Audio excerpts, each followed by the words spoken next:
సేవకులను ఒక మాట అనినా, సేవకులు బోధ చేస్తున్నా, విమర్శించినా, సేవకులకు ఎదురు తిరిగినా, సేవకులను ఒక మాట అన్నా మనకు దేవుని ఉగ్రత మన మీదకి పరిగెట్టుకొని వచ్చి ఆ ఉగ్రతలో పాతాళానికి వెళ్ళిపోతూ ఉంటాము. ప్రియులారా, సమస్తము కుటుంబములు, రక్త సంబంధులు మొత్తాన్ని కూడా ఆ యొక్క భూమిలో త్రొక్కబడి ఉన్నది.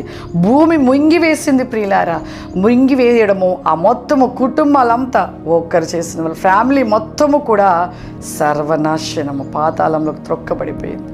మన జీవితాలు కూడా అది సేవకులను ఒక మాట అనినా, సేవకులు బోధ చేస్తున్నా, విమర్శించినా, సేవకులకు ఎదురు తిరిగినా, సేవకులను ఒక మాట అన్నా మనకు దేవుని ఉగ్రత మన మీదకి పరిగెట్టుకొని వచ్చి ఆ ఉగ్రతలో పాతాళానికి వెళ్ళిపోతూ ఉంటాము. ప్రియులారా, శ్రమలు అనుభవించి పాతాళంలోకి వెళ్ళిపోతూ ఉంటాం.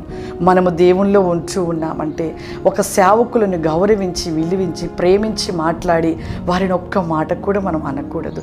దేవుని సన్నిధికి వెళ్ళినప్పుడు సేవకుడు ఒక మాట చెబుతూ ఉన్నాడంటే ఆ మాటలు శ్రద్ధగా వినాలి, ఆ మాటల చొప్పున మనం ముందుకు సాగాలి. అలా సాగినట్లయితే ఖచ్చితంగా మనము ఎత్తబడి గుంపులో ఉంటాము. చూడండి ప్రియులారా, ఒక్కటి మనం ఆలోచించుదాము.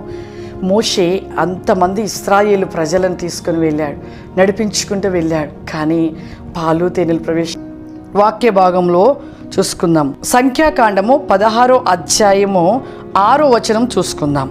ఈలాగు చేయుడి, కోరాహును అతని సమస్త సమూహమైన మీరును ధూపర్తులను తీసుకుని వాటిలో అగ్ని ఉంచి రేపు యెహోవా సన్నిధిని వాటి మీద ధూపద్రవ్యములు వేయుడి.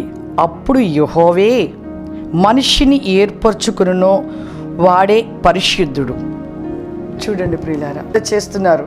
అయ్యా, సమస్త శరీరాత్మలను చేసిన దేవుడివి, ఒక్కడు పాపము వారు చేసినందుకు సమస్త ప్రజల మీద నీ కోపము రగులుట అది కాదు ప్రభువా అని కాదని వారు సాగిలపడి మరి ఏడుస్తూ రోదిస్తూ వారు ప్రలాపిస్తూ దేవుని వేడుకున్నప్పుడు దేవుడు క్షమించే దేవుడు కదా ప్రియులారా.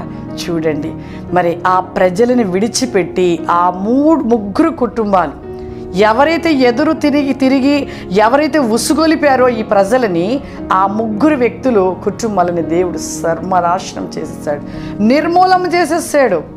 మరే భూమిలోనికి త్రొక్కివేశాడు, ఆ పాతాళంలో అణిచివేసాడు. చూసుకుందాము. సంఖ్యాకాండము 16వ అధ్యాయము 31వ వచనము. అతడు ఆ మాటలన్నీ చెప్పి చెల్లించగానే వారి క్రింద నేల విడిచెను. భూమి తన నోరు తెరిచి వారి కుటుంబములను, కోరాహు సంబంధులందరినీ, వారి సమస్త సంపాదమును మింగివేసెను. చూడండి ప్రియులారా, సమస్తము కుటుంబములు, రక్త సంబంధులు మొత్తాన్ని కూడా ఆ యొక్క భూమిలో త్రొక్కబడి ఉన్నది. భూమి ముంగివేసింది ప్రియులారా. ముంగివేయడము, ఆ మొత్తము కుటుంబాలంతా ఒక్కరు చేసిన వాళ్ళ ఫ్యామిలీ మొత్తము కూడా సర్వనాశనము, పాతాళంలోకి త్రొక్కబడిపోయింది. మన జీవితాలు కూడా అది సేవకులను ఒక మాట అనినా, సేవకులు బోధ చేస్తున్నా, విమర్శించినా, సేవకులకు ఎదురు తిరిగినా, సేవకులను ఒక మాట అన్నా మనకు దేవుని ఉగ్రత మన మీదకి పరిగెట్టుకొని వచ్చి ఆ ఉగ్రతలో పాతాళానికి వెళ్ళిపోతూ ఉంటాము. ప్రియులారా, శ్రమలు అనుభవించి పాతాళంలోకి వెళ్ళిపోతూ ఉంటాం.